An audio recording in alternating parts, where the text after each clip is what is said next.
Stimulus checks are back. This is not something I thought I would be covering for China. Yes, stimulus checks have just been announced for, quote, the poor before their national day. Ministries of Finance and Civil Affairs are apparently going to offer living subsidies to disadvantaged groups, including very poor people and orphans. Local authorities are trying to get this money out before October 1st. This is very, very rare. Usually you only see stimulus from the top down in China, and this sort of exacerbates the deflationary spiral that you've been facing in China. We'll get into some more details on these checks in just a moment, but consider this for a moment. What's really important right now in China are the expectations of further policy support. Analysts and experts on China say that right now this sort of stimulus bazooka we got over the last 24 hours from the People's Bank of China is not enough to change market dynamics just yet. In fact, if you just take a look at the Hang Seng Index, this is sort of your, I think it's 52 or 58 constituents that make up somewhere around 80% of the Chinese market cap. Anyway, if you take a look at them, yesterday morning, their version of today, when their market opened, they were going to be up somewhere around 4%.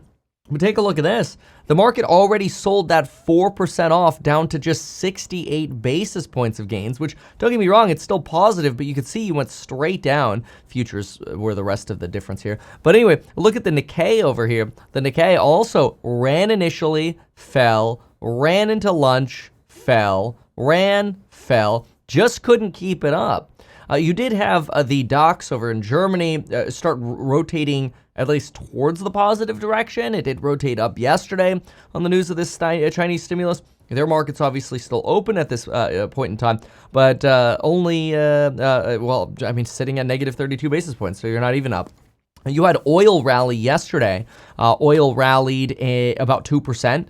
Now it's down almost 2% again. Oil and the international blend Brent right here. So it's almost like markets are really skeptical of this Chinese stimulus. That is this actually going to be enough to keep the Chinese economy out of a recession? If you look at gold, the answer is probably no. I mean, you just hit another record high. Look at this, $26.82 right now. Almost at $2,700 an ounce for gold. It's been an incredible mover.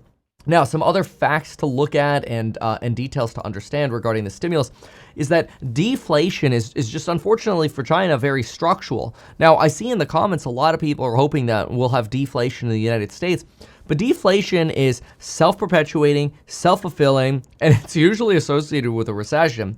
It's usually associated with you losing your job. So, we look at this as like, oh, but prices will be lower. Great, but you won't be able to afford anything because you won't have work.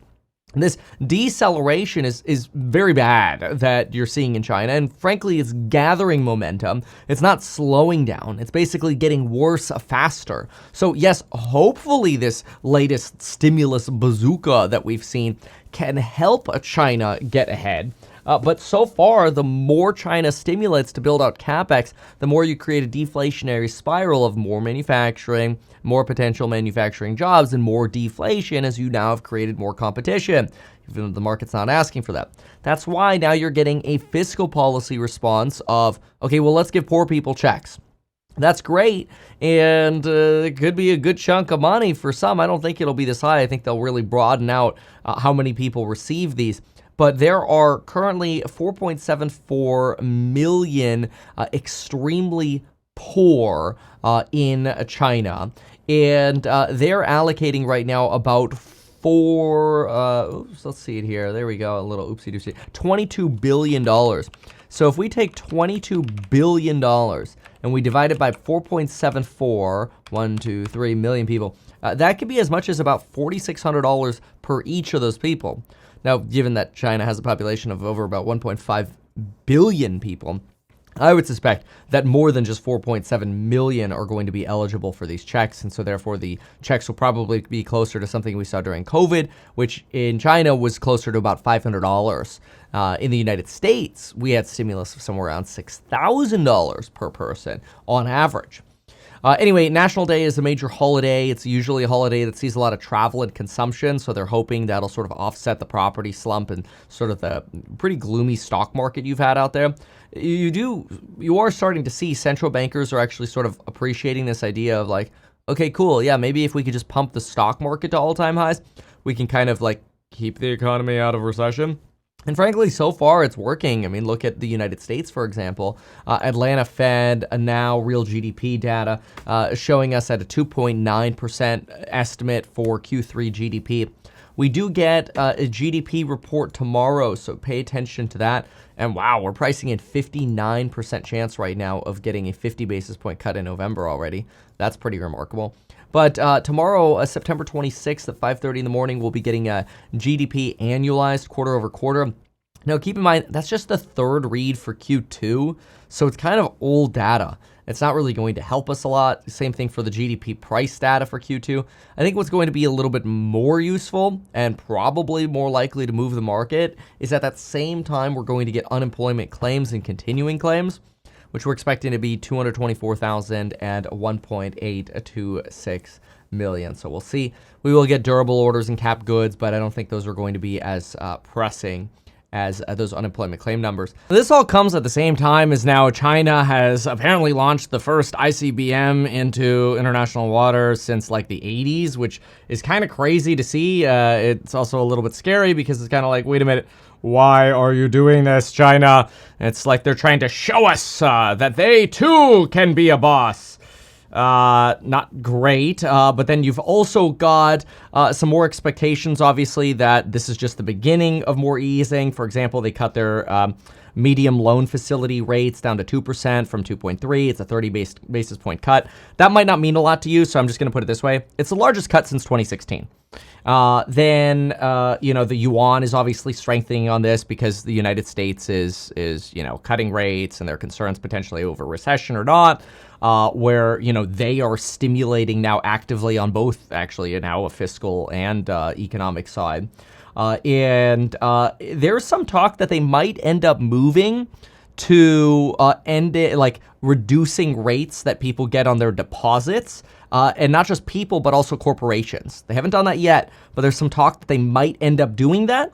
And if they do that, you could then really see maybe some inflows into spending is a theory, or it'll just make people even more nervous because that's what happens during deflationary times. People get even more nervous and they purposefully stop spending. So we'll see. But anyway, some more info there. Markets continue to look for any kind of signs that they can regarding recession in unemployment claim numbers. I personally have said it before, I'll say it again. I think it's kind of nonsensical to look at unemployment claim numbers, mostly because you generally don't see a large wave of unemployment until you're already in a recession. You don't see those unemployment claims until it's already too late.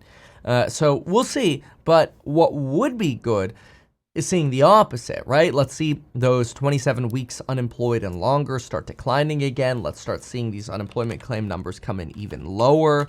Those are all things that could potentially reiterate that, hey, maybe things are getting better, not worse. Right now, if we look at the 27 weeks unemployed, we can see, pretty solid uptick over here on the right. And if you zoom out, you always get an uptick like that in recession. You generally don't see the upticks absent recession. So again, you had a little uptick over here in like 63, but it looks like our magnitude's a little larger over here. But we'll see. Where the trajectory of these numbers goes now will determine how much markets try to price in recession. Do keep in mind that very few people actually think we're with certainty going to have a recession here, which is actually exactly what I would expect going into a recession. Is most people aren't going to think we're in a recession yet. Let's go find out. It was the conference board that did a reading on this. Take a look at this. Okay. Expectations index based on consumer short-term outlook declined to 81.7, but remains above 80. A reading below 80 is usually the threshold of a recession ahead. Okay, perfect. The proportion of consumers anticipating a recession over the next 12 months remained low. So not quite in recession category yet, at least regarding the sentiment data. But certainly going to be data that we're going to watch. And this is exactly what they're trying to U-turn in China, where they're trying to get ahead of this miserable sentiment. Let's see what happens as time goes on. not advertise these things that you told us here? I feel like nobody else knows about this. We'll try a little advertising and see how it goes. Congratulations, man. You have done so much. People love you. People look up to you. Kevin Paffrath there, financial analyst and YouTuber. Meet Kevin. Always great to get your take.